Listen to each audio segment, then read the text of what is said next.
தமிழக அரசின் மலிவு விலை உணவகங்களை 9 மாநகராட்சிகளிலும் விரிவுபடுத்த முதல்வர் ஜெயலலிதா உத்தரவிட்டுள்ளார்.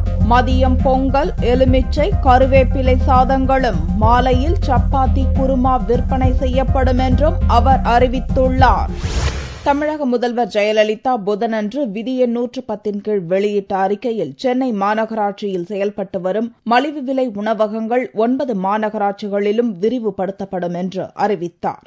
மதுரை, திருச்சிராப்பள்ளி, கோயம்புத்தூர், திருநெல்வேலி, சேலம், திருப்பூர், தூத்துக்குடி, வேலூர் மற்றும் ஈரோடு ஆகிய 9 மாநகராட்சிகளில் முதற்கட்டமாக ஒவ்வொரு மாநகராட்சியிலும் 10 இடங்களில் மலிவு விலை உணவகங்கள் இந்த மாத இறுதிக்குள் திறக்கப்படும் என்பதை மகிழ்ச்சியுடன் தெரிவித்துக் கொள்கிறேன்.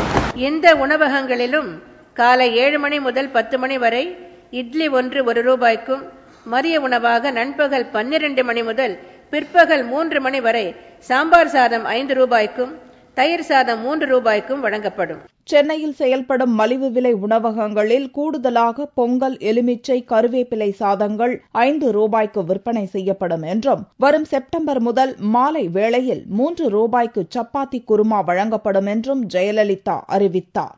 வருவாய்த்துறை தொடர்பான மற்றொரு அறிக்கையில் நடப்பாண்டில் 25 புதிய வருவாய் வட்டங்கள், 6 வட்டாட்சியர் அலுவலகங்களுக்கு சொந்த கட்டடம், 114 VAO-க்களுக்கு குடியிருப்புகளுடன் சொந்த அலுவலக கட்டடம் மற்றும் உலக வங்கி நிதியுதவியுடன் 1481 கோடி மதிப்பீட்டில் கடலோர பேரிடர் இன்னல்கள் குறைப்பு திட்டம் உள்ளிட்ட அறிவிப்புகளையும் முதல்வர் வெளியிட்டார்.